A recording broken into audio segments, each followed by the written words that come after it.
Čaute fanoušci MMA, tady je Marcel z Mixsports Media. Dneska mám tady speciálního hosta, Lajoše Kleina, který nám ukáže, jak se vážou bandáže. Poďme na to. Tak nám ukáž tvoji techniku, jak si to děláš? Dobre, takže vždy na začiatok prechádzame na okolie zápestia. Kolikrát si to tak děláš? Tam si to prejdeme aspoň tak 4-krát. Vždy to závisí od toho, že jak dlhá bandáž. Ja mám radšej tie dlhšie bandáže, aby to proste bolo dobre zafixované. A vlastne keď to mám už na začiatok okolo zápestia, tak hneď z toho vlastne prechádzam na prostredník. A děláš to nějak jako silově, nebo máš to na těsno? Vždy si tú ruku vlastne zavrem, zatiahnem, pretočím a zase ju otvorím, idem na malíček. Keď to tam mám okolo malíčku, zase tú ruku zafixujem, zavrem, zase si to dotiahnem, zase ju otvorím, prejdem na ukazovák, vlastne takisto zase to zatiahnem, trošku ruku zavrem, prejdem zase na posledný prst, takisto ruku zavrem, zatiahnem a vlastne potom už prechádzam nie na prsty, ale celé to zafixujem okolo hánok. Takže hánky nech sú zafixované aspoň a takisto vždy, keď to idem zaťahovať, tak tú ruku zavrem, prejdem okolo hánok, zase takisto túto to dotiahnem, zavrem peste aspoň 3-krát a následne idem okolo palca. Niektorí zase tie palce ani neviažu, niektorí to majú radšej voľné, ja si vždy ten palec radšej aspoň raz zafixujem, takže vždy zase tú ruku zafixujem, zavrem, prejdem zase sem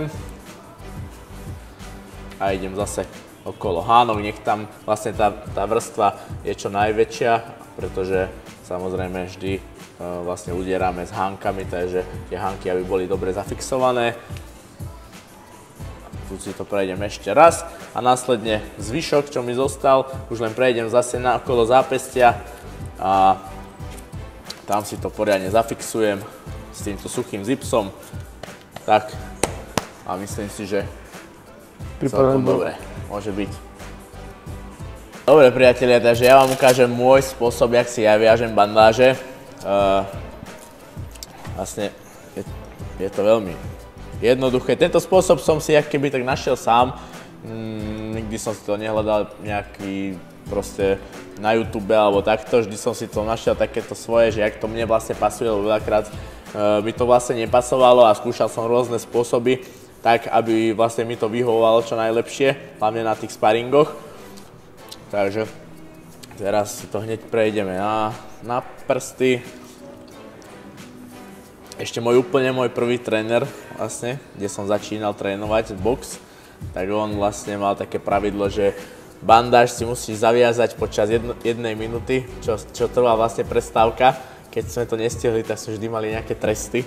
Takže vždy to viazanie bandáži bolo veľmi rýchle a nie vždy to bolo úplne dobre. Pretože vždy sme sa len ponáhľali, aby sme to hlavne mali naviazané na ruke. Tak je pro tebe hodně důležité mít bandáž správně udělanou? Pre mňa dosť, pretože veľakrát, napríklad boxovať bez bandáži už by som si ani tak nevedel predstaviť, pretože fakt je to dôležité aj čo sa týka nejakého zranenia. Keď chceme predísť nejakým zraneniam, tak je to naozaj dôležité, aby proste tá ruka bola fixovaná dobre a aby sa naozaj nestalo nejaké zbytočné zranenie kvôli tomu.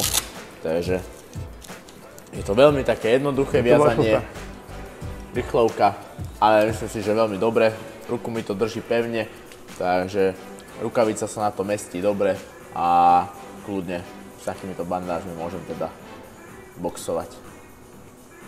Zajímá tě zákulisí UFC a profesionálního MMA? Chceš vidět, co dělají zápasníci mimo oktagon a gymy, ve kterých trénujou? Dej mi odběr, mi to hodně pomůže a hlavně mi to dá motivaci natáčet další videa.